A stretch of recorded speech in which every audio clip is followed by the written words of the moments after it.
Merci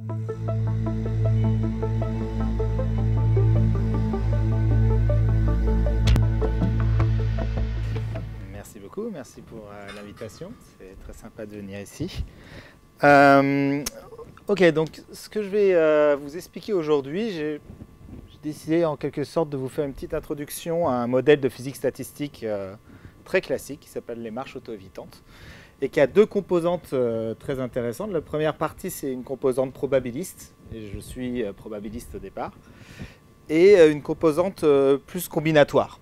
Et le point, c'est que c'est quand même plus simple de commencer par la version combinatoire quand on étudie ce modèle. Donc malgré le fait que je sois un probabiliste, je vais essentiellement vous parler de combinatoire aujourd'hui. Alors le modèle lui-même est relativement simple à définir. Vous prenez un réseau, donc c'est juste un graphe transitif. Pensez Z2 ou le réseau hexagonal, on verra pourquoi un peu plus tard.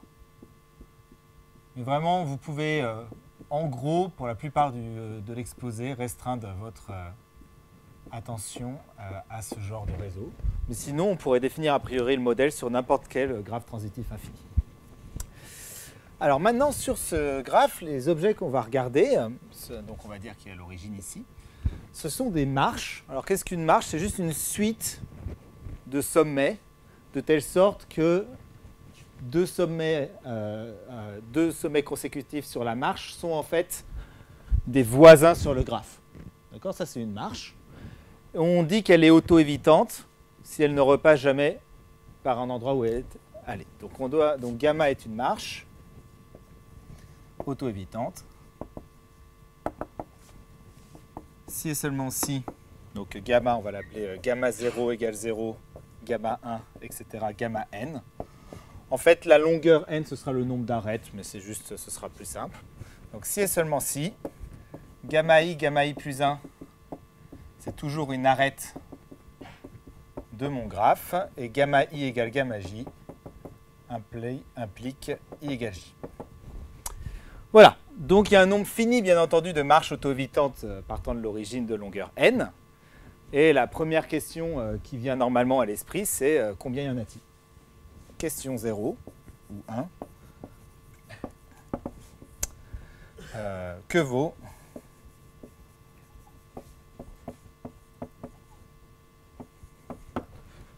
donc ça va être l'ensemble des marches. Oui, je devrais peut-être me l'appeler comme ça du coup. L'ensemble des marches auto-évitantes partant de l'origine. Qu'est-ce que ça fait? Bon, prenons par exemple le cas de Z2. Si je vous demandais que vaut, donc ça je vais l'appeler Cn, on va dire, que vaut C6, bon bah ça vous prendrait quelques secondes pour voir qu'il y a exactement 720 marches de longueur 6. C'est plus ou moins le premier article sur les marches auto-évitantes faisait à peu près ça. Hein, donc c'est pas, les gens sont partis doucement, on va dire. Bon, après, si vous vous ennuyez vraiment pendant l'exposé et que vous cherchez C20 ou quelque chose comme ça, là déjà, je serais assez impressionné si vous arrivez en une dizaine de minutes. Ça vaut à peu près 800 millions, excusez-moi. Ok. Et alors, si vous êtes un génie de l'informatique et qu'en plus vous faites ça astucieusement, avec des milliers d'heures de calcul, en fait, aujourd'hui, la plus grande valeur qu'on connaisse explicitement, c'est C71 et c'est, je ne me rappelle plus, mais 10 puissance 30 ou quelque chose comme ça à peu près. Donc c'est un chiffre qui croît très très vite, qu'on peut calculer par force brutale, qu'on peut estimer, qu'on peut calculer avec des ordinateurs et en fait des algorithmes très intelligents, hein, ce n'est pas du tout des algorithmes triviaux, jusqu'à des valeurs de l'ordre de 71. Mais vous vous rendez assez vite compte que les ordinateurs vont être bloqués parce que ce nombre croît exponentiellement vite. C'est très facile de voir sur le réseau carré qu'il y en a moins de 4 puissance n, parce qu'il y a 4 puissance n marches. Si je les regarde auto-évitantes, il y en a moins. Mais c'est aussi très facile de voir qu'il y en a plus de 2 puissance n, parce que si vous portez toujours à droite et en haut, vous serez de toute façon auto-évitant, il n'y aura jamais aucun problème. Donc ça croît exponentiellement vite. Forcément pour un ordinateur, c'est pas une bonne nouvelle. Pour un humain, encore moins. Mais bon, on a 71 valeurs et on peut, par exemple, essayer d'aller sur ces sites. Enfin, moi, je ne suis jamais allé sur un site comme ça, mais il y a des gens qui l'ont probablement fait. Vous allez sur un site qui vous permet de rentrer les premières valeurs d'une suite. Et puis, elle vous donne, ah, cette suite, on connaît, c'est catalan. Ah, cette suite, on connaît, c'est... Bah, là, il répond à cette suite, on ne connaît pas. Aucune idée, on n'a pas d'expression close, rien, pas de formule. Ça n'a vraiment pas l'air d'être une suite qui a une formule gentille. Enfin, si on sait, c'est le nombre de marches auto-évitantes de longueur n. Bon, voilà. Donc, première question semble en fait un petit peu désespérée. C'est pas grave, hein, on ne va pas s'arrêter en si bon chemin. Enfin, un si mauvais chemin. Donc, deuxième question. Bon, ça croît exponentiellement vite. Mais à quelle vitesse? Donc, question numéro 2. Juste, ok, bon, peut-être qu'on ne peut pas estimer exactement, on ne peut pas calculer exactement la valeur de Cn, mais vitesse de croissance.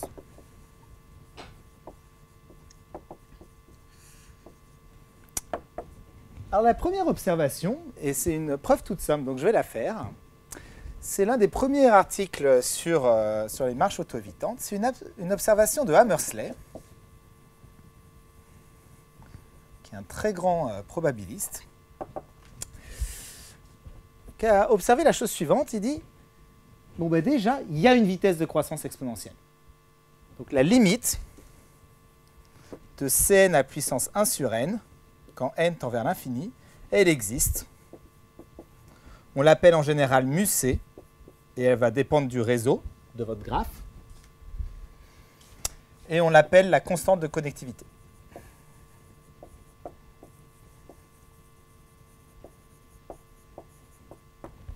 Voilà, donc cette limite existe, et donc je la dénote par μc.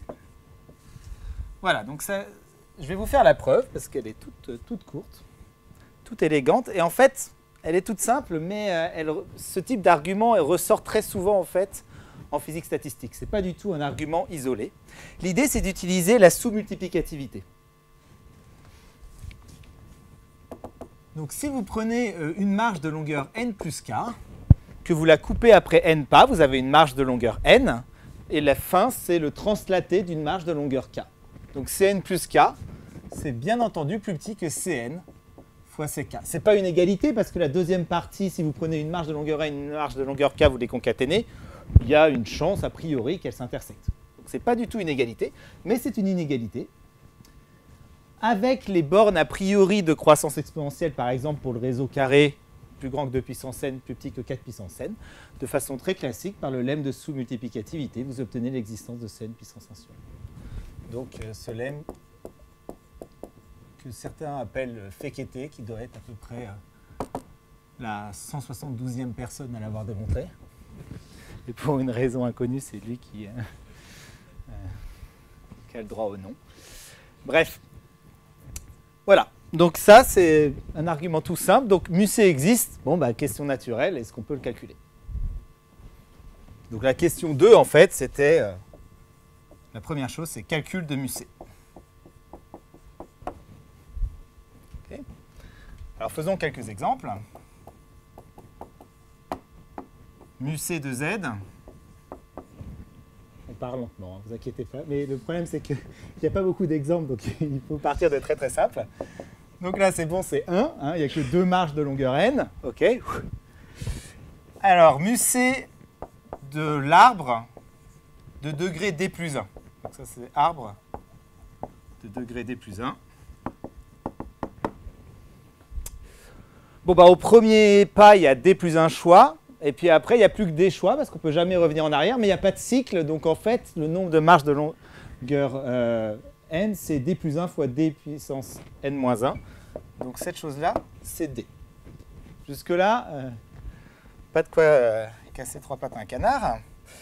Alors, μc de l'échelle. Bon, voilà, c'est un petit exercice que je vous laisse faire chez vous, ou enfin, peut-être même maintenant, si, comme vous voulez. C'est un nombre très simple entre 1 et 2.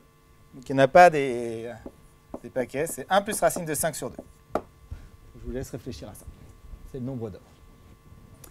Voilà, donc là, ça semble être assez simple, parce que ça, c'est un petit exercice, ça, vraiment, vous pouvez le faire vous-même. Donc ça n'a pas l'air très très compliqué de calculer des marches, la constante de connectivité. Bon, bah alors continuons. Prenons le graphe d'après, prenons Z2. Puis là, ben, c'est plus compliqué quand même. Alors on a une borne, hein, c'est plus grand que 2, plus petit que 4. C'est assez facile de voir qu'en fait c'est plus petit que 3, parce qu'à part pour le premier pas, vous n'avez plus que 3 pas à chaque fois, parce que vous ne pouvez pas revenir en arrière. Mais bon, maintenant vous avez...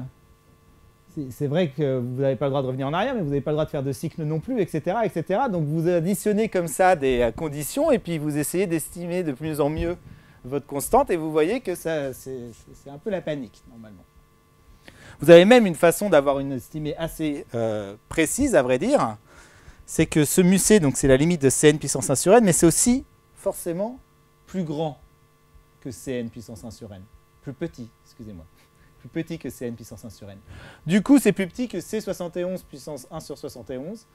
Bon, l'ordinateur n'est pas ravi de faire le calcul C71 à la puissance 1 sur 71, mais il peut le faire, et il vous donne une estimée qui vaut à peu près 2,63, je crois, et des brouettes, je ne le connais pas par cœur. Mais c'est clairement pas un nombre très simple. Ça n'a pas l'air d'être une fraction, ça n'a pas l'air d'être un nombre algébrique, solution d'un polynôme de petit degré, c'est vraiment... on ne sait pas ce que c'est. Et en fait, si on fait sur Z3, sur ZD, etc., tous les tests qu'on fait, on se rend compte que là, il n'y a pas l'air d'y avoir de belles valeurs pour la constante de connectivité. Donc normalement, en bon mathématicien, au bout d'un moment, on abandonne. Ou, en meilleur mathématicien, on va voir un physicien. Voilà.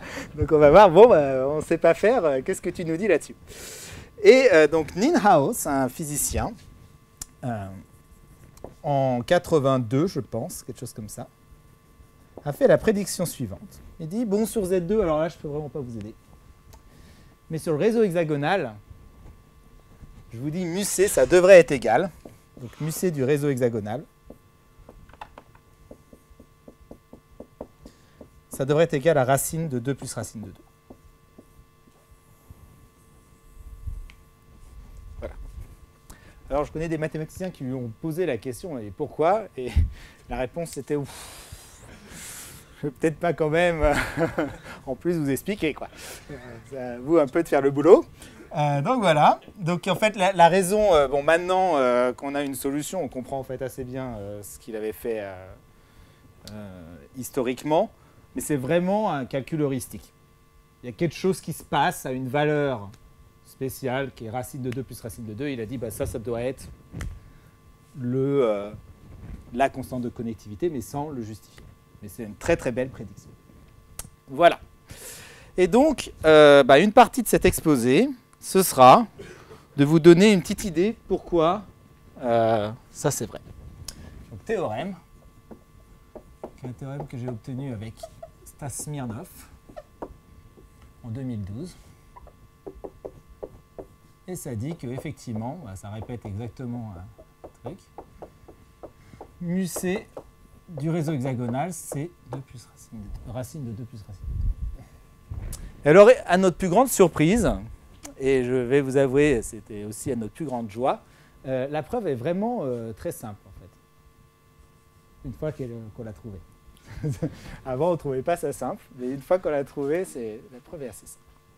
Alors, en général, là, c'est un peu, on arrive à la croisée des chemins. On a deux possibilités. Soit je vous donne pas mal de détails sur la preuve, mais au défaut de ne pas pouvoir vous parler d'autre chose, soit je fais d'abord un petit détour pour vous dire ce qui se passe. Bon, là, c'est la vitesse de croissance, donc Cn, c'est mu-c puissance n, plus petit taux de n. Et c'est quoi ce petit taux? Donc, je pense que ça vaut le coup de parler un tout petit peu moins de la preuve et de vous expliquer ce qui se passe, parce qu'il y a quelque chose de très joli là-bas. Alors, donc parenthèse, avant d'aller se battre un petit peu avec ce racine de 2 plus racine de 2, quel est le terme d'après? Question 3. Terme correctif.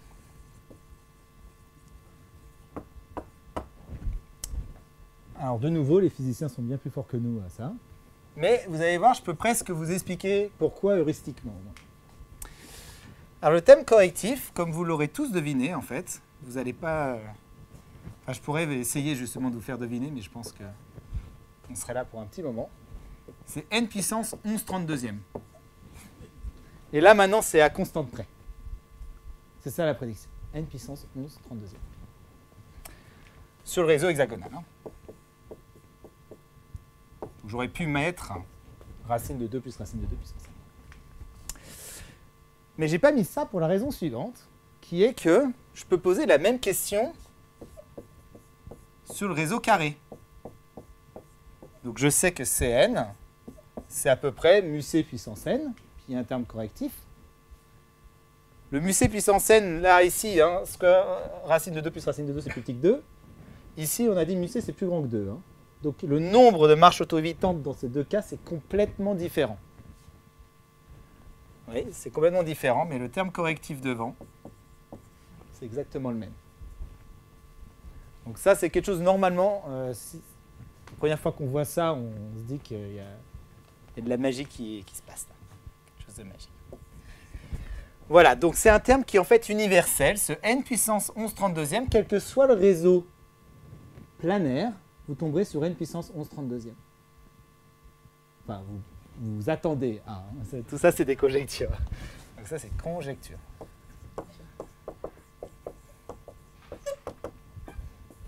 Donc sur le réseau triangulaire, sur le Kagomé, etc., sur n'importe quel réseau, vous éclatez n puissance 11/32.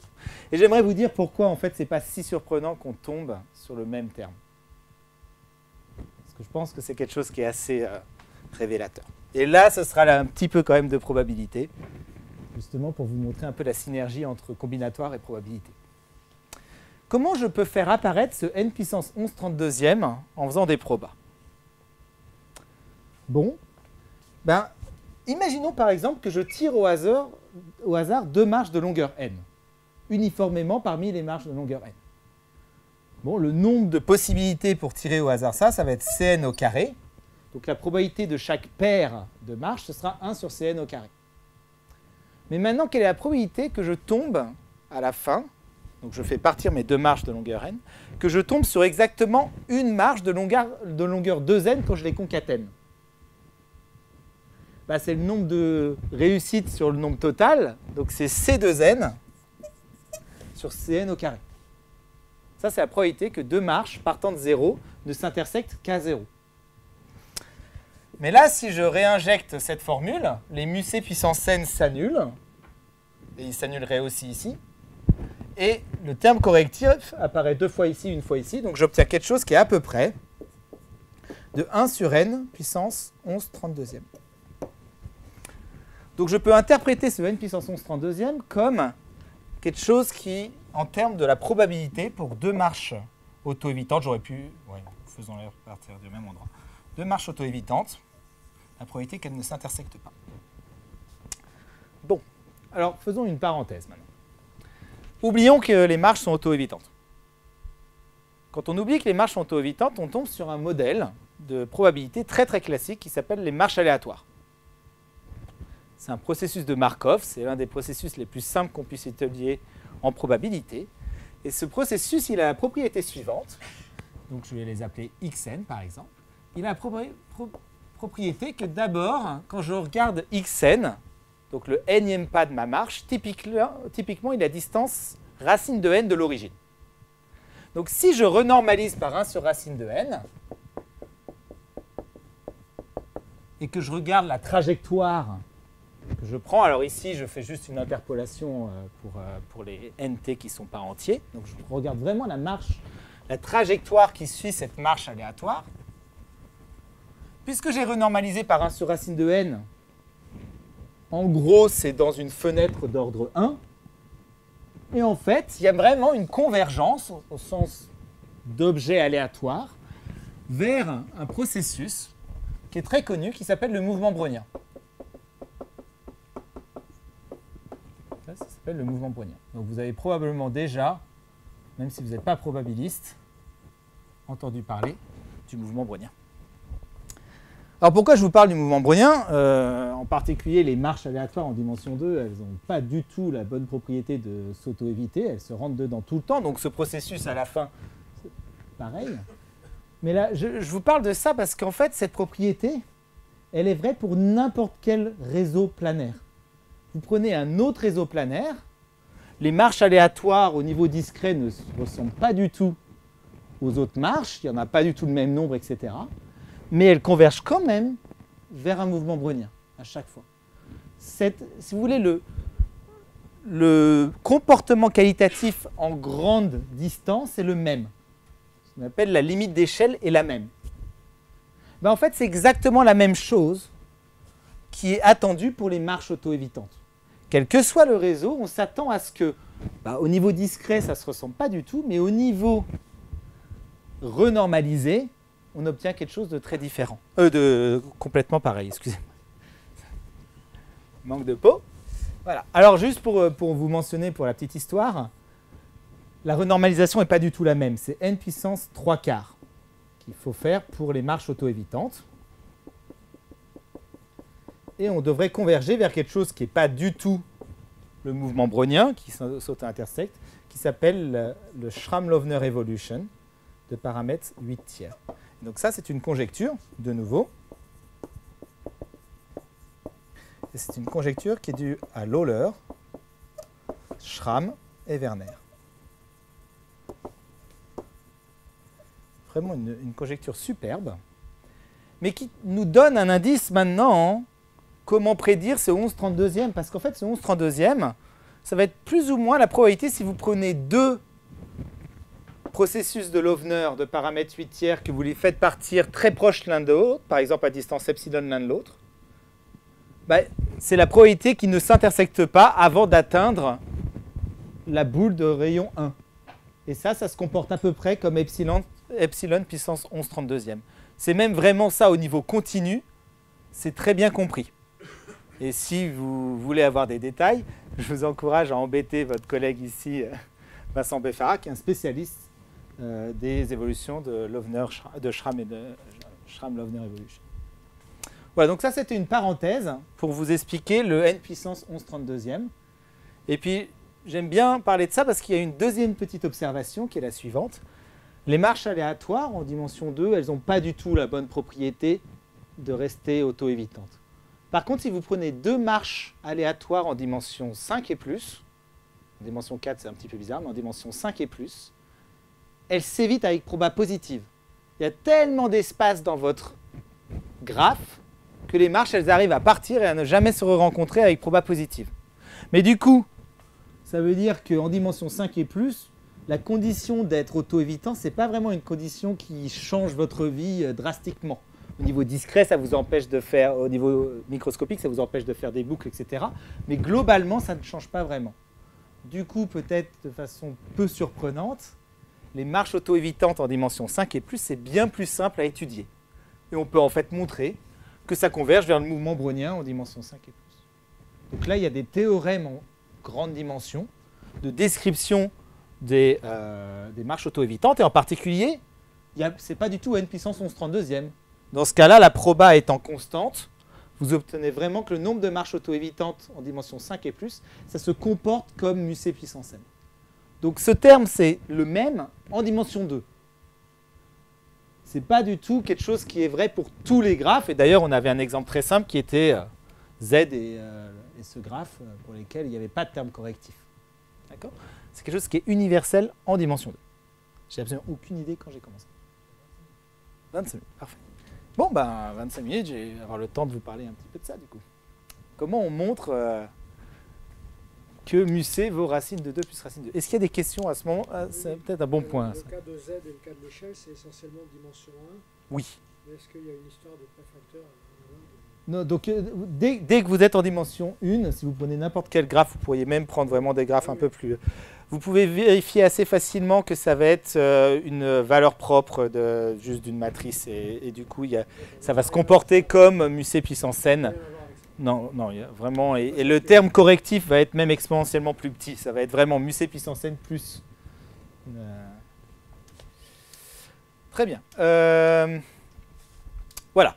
D'autres questions sur cette partie? Les pavages les raisonnements périodiques. Oula. Dès qu'on n'a plus en fait la sous-multiplicativité, les choses deviennent bien plus compliquées, même sur des choses quasi périodiques comme Penrose ou des choses comme ça, c'est plus compliqué.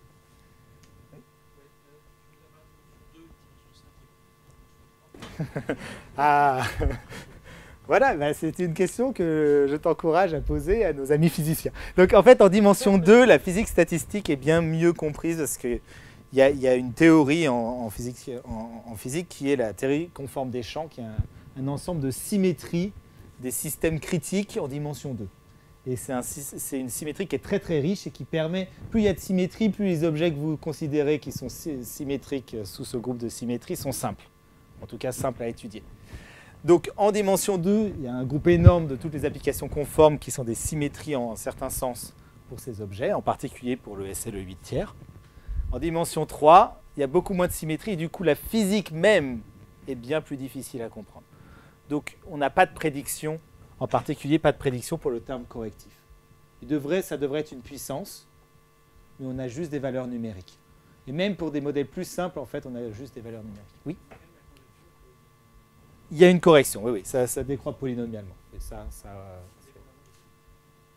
Et ça devrait être indépendant du réseau, même si là, c'est vraiment de l'ordre de la science-fiction. Enfin bon, c'est de la science-fiction jusqu'au moment où on le prouve, hein, mais là, ouais, ça semble vraiment difficile. Tout à fait. Et en dimension 4, en fait, c'est quasiment comme en dimension 5. Et plus, c'est juste qu'il y a des termes logarithmiques de correction. Et là, ça, c'est plutôt bien compris.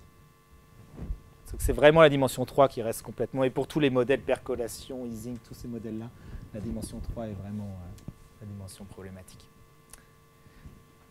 Très bien. On passe à la preuve. Enfin, à la preuve. Idée de preuve. À vrai dire, quand je dis idée de preuve, on peut présenter cette preuve en 1 heure. Hein. C'est pas en partant de 0. Mais bon, je crois qu'il faut que je laisse après le plaisir de quelqu'un d'autre de parler. Donc on n'a pas 1 heure.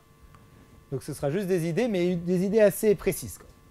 Alors, si on veut calculer MUC, la chose la plus naturelle à faire quand on essaye un problème combinatoire, c'est de regarder la fonction génératrice de notre ensemble. Donc on peut prendre G de Z, qui est la somme des Cn Z puissance n, ou que je peux écrire comme la somme sur toutes les marches auto-évitantes partant de 0, de Z puissance la longueur de cette marche, donc ça c'est la longueur. Et quel est le but? D'essayer de calculer le rayon de convergence de cette série, puisque ce sera 1 sur MUC. Bon, très bien, donc en général on fait ça hein, quand on veut dénombrer des objets, ou au moins c'est une des méthodes standards. Mais ce qu'on essaye de faire dans ces cas-là, c'est qu'on essaye de calculer G de Z pour pouvoir déduire son rayon de convergence.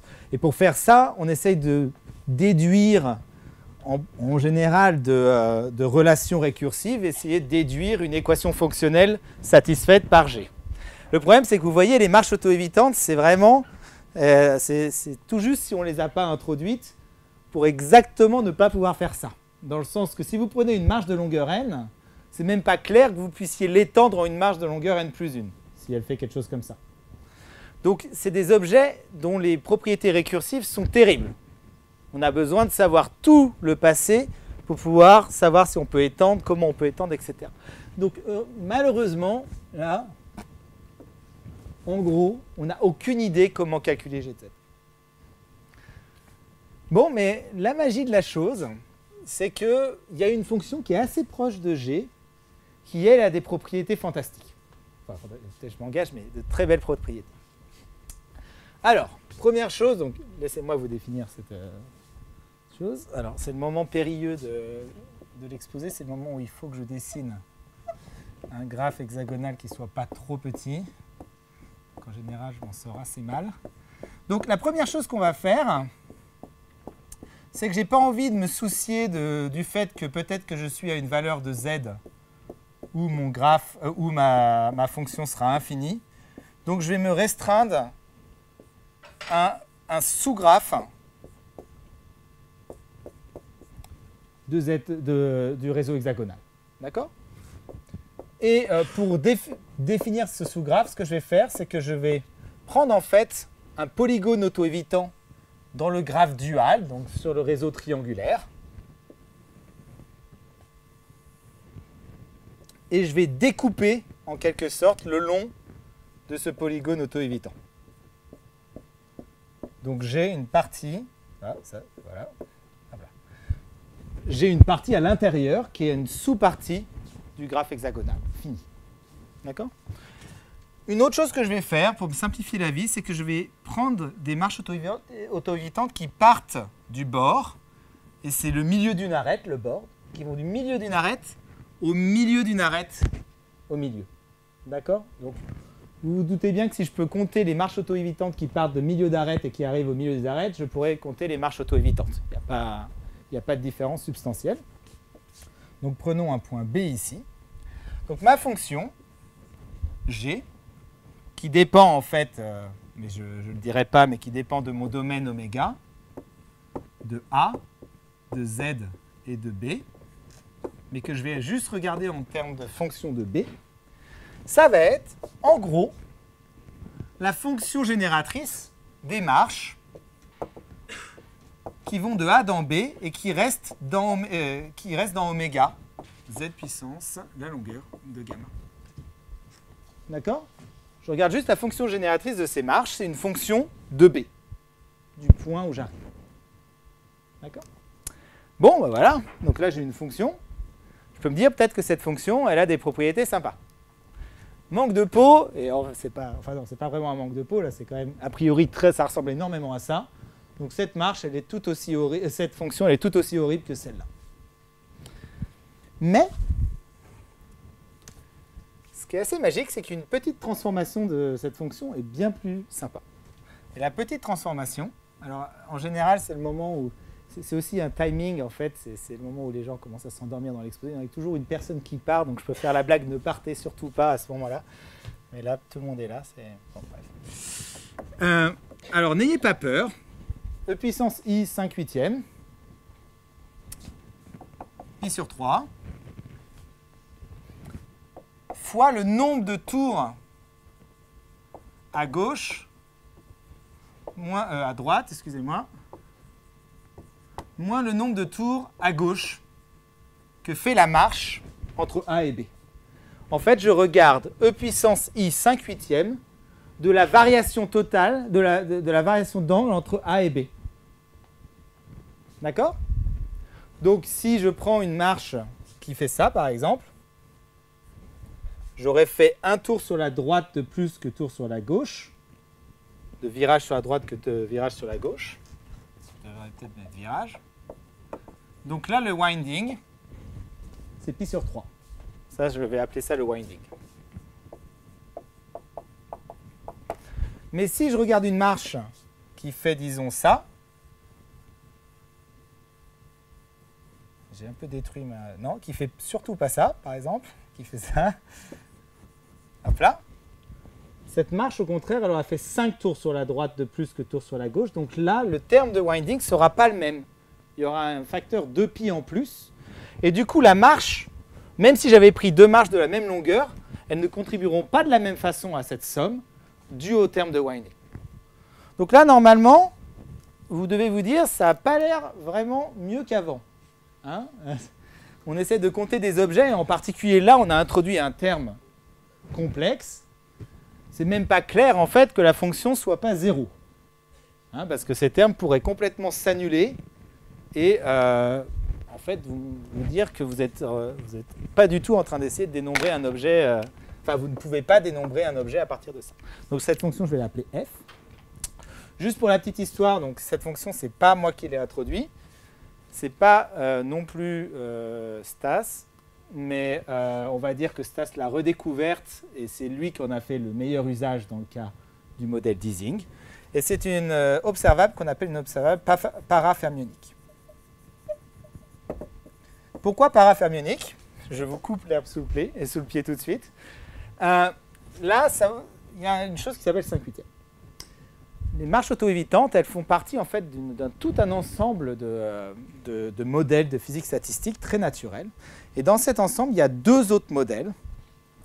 Un modèle qui s'appelle le modèle d'Ising, qui est un modèle fermionique, et qui est un modèle pour lequel on peut définir une observable comme ça, qui est d'ailleurs, c'est dans ce modèle-là que c'est le plus naturel de définir cette observable, et pour lequel 5/8 est 1/2, exactement comme le spin d'un fermion. Il y a un autre modèle qui s'appelle les dimères, qui est un modèle bosonique dans lequel cette valeur-là vaut 1, qui est le spin d'un boson. Alors il n'y a pas de particules en physique, heureusement pour nous, je pense, qui ait des spins qui ne soient pas des demi-entiers, mais au niveau de la physique théorique, il n'y a aucune raison de ne pas considérer ce type d'objet, surtout en dimension 2. Et donc du coup, ce 5/8 a en fait l'interprétation d'un spin pour ces quasi-particules. Et c'est pour ça que ça s'appelle parafermionique. Ce ne sont ni des fermions ni des bosons. Voilà, c'est la meilleure explication que j'ai. Ce n'est pas moi qui l'ai nommé. Donc, je n'engage pas vraiment ma responsabilité là-dessus. Le nom n'a absolument aucune importance pour ce qui va suivre. La chose importante, c'est que cette fonction, effectivement, elle a l'air pire qu'avant, mais elle a une propriété fantastique, qui est la chose suivante. Si je prends un sommet au milieu de mon graphe, par exemple celui-là, il y a 3 demi-arêtes autour, E, P, Q et R, donc 3 milieux d'arêtes. Et cette fonction vérifie que P moins V F de P plus Q moins V F de Q plus R moins V F de R égale 0. Alors, qu'est-ce que je veux dire par là? Je prends P, Q, R et V, j'entends ça comme des nombres complexes. Et donc je suis en train de faire P moins V fois la valeur de F ici, plus J fois cette valeur, donc E puissance 2i pi sur 3 fois F ici, plus E puissance 4i pi sur 3 fois F ici. Alors ça paraît peut-être pas très naturel comme équation, mais vous serez étonné, enfin j'espère, ou non, j'en sais rien. Il y a une interprétation très naturelle de cette chose-là. Imaginez que je veuille définir l'intégrale discrète d'une fonction définie sur le milieu des arêtes. Comment je définirais ça? Bon, en maths discrète, quand on regarde des fonctions sur les graphes, quand on dérive ou quand on intègre, on passe au graphe dual. Donc la notion de contour, intégrale sur un contour, le contour sera dans le dual. Donc par exemple, ce petit triangle. Comment je définirais l'intégrale de cette fonction sur ce triangle? Bon, bah, je dirais, je vais prendre sur cet arc, je vais imaginer que f vaut f de p, sur cet arc que f vaut f de q, et sur cet arc que f vaut f de r, et je vais juste intégrer. Donc je vais avoir ça moins ça fois f de p, plus ça moins ça f de q, plus ça moins ça f de r. Et ça, si vous réfléchissez, c'est un certain nombre fois f de p, plus j fois f de q, plus j carré fois f de r. Donc cette chose-là, elle vous dit exactement que l'intégrale de contour de f de z dz égale 0 sur les petits triangles, comme ça. Mais j'ai bien fait attention quand j'ai défini mon domaine, j'ai fait attention à prendre un grand contour comme ça, auto-évitant. Mais du coup, on a à l'intérieur, il n'y a pas de trou. C'est vraiment comme un domaine simplement connexe. Du coup, n'importe quel contour que je dessinerai, n'importe quel polygone auto-évitant que je dessinerai à l'intérieur, je pourrais écrire l'intégrale de f sur ce contour comme étant la somme des intégrales sur les petits triangles. Donc cette relation, en fait, elle s'améliore, et pour n'importe quel polygone auto-évitant dans mon domaine, j'ai l'intégrale de f de z dz qui vaut 0. Donc c'est une version discrète du théorème de Morera, comme si j'avais une fonction discrète holomorphe. Alors pour l'instant, il n'y a pas de racine de 2 plus racine de 2, hein, nulle part. Et la raison, et je suis content que Vincent n'ait pas réagi en disant c'est absolument stupide d'avoir écrit ça, c'était effectivement stupide d'écrire ça, ça ne peut pas du tout être vrai pour n'importe quelle valeur de z, en fait, cette chose-là. Là, il y avait un paramètre qui était z. En fait, ça n'est vrai que pour une seule valeur de z, et cette valeur de z, c'est 1 sur racine de 2 plus racine de 2. Donc pour l'instant, il n'y a pas de, on dénombre pas du tout les marches auto-évitantes, mais il y a une valeur de z pour laquelle quelque chose de très spécial se passe pour cette fonction parafermionique. Et cette valeur, c'est 1 sur racine de 2 plus racine de 2. Donc maintenant, le jeu, il consiste en quoi? Le jeu, il consiste à dire, bon ben, s'il y a cette valeur qui est spéciale et pour laquelle l'observable parafermionique a cette chose, ça ne peut être que la constante de connectivité. Mais c'est quand même un jeu pas si simple que ça, en fait, si on réfléchit. Pourquoi? Une des propriétés, par exemple, qu'on voudrait avoir, c'est peut-être que ces propriétés, ces relations, elles déterminent ma fonction f. Peut-être que je peux la calculer explicitement, cette fonction. Ce serait assez naturel. C'est ce qu'on fait en général avec, c'est ce qu'on aime faire en tout cas avec les fonctions holomorphes. Solution d'un problème de Dirichlet, solution d'un problème de Neumann, etc. Ok, bon bah là on peut regarder f de a. Bon bah quelle est la seule marche qui aille de a à a? C'est la marche vide de longueur 0, winding 0. Donc f de a, c'est 1. Donc j'ai au moins une valeur que je sais calculer. Et maintenant j'ai un système linéaire. Et je peux essayer de voir si je peux déterminer toutes les fonctions. Le problème, c'est que là, je n'ai pas menti. Hein. Ça, c'est exactement toutes les relations. Elles sont en fait indépendantes. Et il n'y en a pas plus. Même si je me donnais ça, cette chose-là est en fait juste une déduction de celle-là. Donc j'ai une équation par sommet et j'ai une inconnue par arête. Donc j'ai seulement les 2/3 des relations dont j'ai besoin pour déterminer cette fonction f. Donc c'est un système linéaire qui est très sous-déterminé. Donc ce n'est pas du tout clair en fait qu'on puisse déduire quoi que ce soit de ces relations. Combien de temps il me reste? 8 minutes. Eh bien, je vais même avoir le 10 si je veux. Hein. Au bout de 8 minutes, je ferai voter les gens alors. Parce que... je vais même avoir le temps du coup de vous dire un petit peu. Je m'inquiète un tout petit peu parce que j'ai donné cet exposé il y a 2 jours en 1 heure et j'ai fini en retard. Et là, je vais finir en avance. Je suis désolé du coup, vous avez été les victimes de l'effet classique de redonner l'exposé 2 jours après. On va beaucoup plus vite, j'espère que je n'ai pas perdu tout le monde en tout cas. Alors, comment on déduit de l'information? Je vais vous faire très... Je ne vous dis pas comment on démontre ça, vous pouvez venir me voir après l'exposé, c'est en fait très simple. Et c'est la seule chose que je ne vais pas vraiment vous démontrer. Donc maintenant, en fait, on a la liberté, ça ne détermine pas notre fonction, mais on peut quand même essayer de voir, peut-être qu'en choisissant bien notre domaine, oméga, et en choisissant bien notre contour, peut-être que ça nous donne quand même une information non triviale. Bon, quel est le contour le plus naturel pour un domaine donné? Il y en a un qui est très naturel, c'est de prendre le bord. D'accord? Donc faisons ça pour, alors là ça va être un petit peu de la magie, mais pas vraiment. Hein, faisons ça pour ce domaine, comme ça. Donc c'est en gros comme une boule de longueur, enfin de rayon n, sauf que j'enlève ce petit triangle. D'accord? Et donc écrivons que l'intégrale le long de ce contour vaut 0. Bon. Pour l'instant, il y a quand même quelque chose d'un peu inquiétant, c'est ce terme de winding. Parce que ce terme, on a dit, il pouvait faire des annulations. Mais si vous réfléchissez sur le bord, il n'en fait pas vraiment. Prenons par exemple n'importe quelle marche qui part d'ici et qui atteint le haut. Quel est le winding d'une marche qui va de A au haut? Ben, elle ne peut pas tourner autour de A, elle ne peut pas tourner autour du point d'arrivée. En fait, n'importe quelle marche qui va de là à là aura toujours un winding 0. C'est déterministe. Donc ce terme-là disparaît complètement. Donc quand je fais mon intégrale, alors j'ai le zi plus 1 moins zi, mais qui vaut 1 pour cette valeur-là.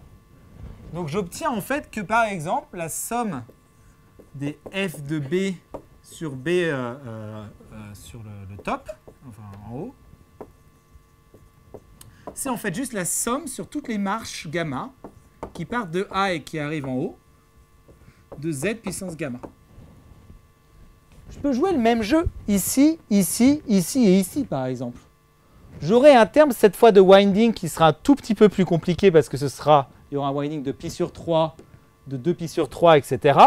Et le terme zi plus 1 moins zi de mon intégrale, bah, ce sera plus 1, ça va être e puissance moins i pi sur 3, e puissance moins 2i pi sur 3, etc. Mais il y a des termes complètement explicites pour chacun de ces trucs. Non, maintenant regardons ceux-là. Bon, ceux-là, quel est le winding? Elles auront toutes un winding de 4 pi sur 3. Le zi plus 1 moins zi, ce sera e puissance 2i pi sur 3. E puissance 2i pi sur 3 fois e puissance i 5/8 de 4 pi sur 3, c'est moins i. Donc si je prends la partie réelle, j'obtiendrai 0. En fait, je n'ai même pas besoin de prendre la partie réelle parce que ici, j'obtiens exactement le conjugué. Donc ces termes-là, dans mon intégrale de contour, ils n'apparaissent pas.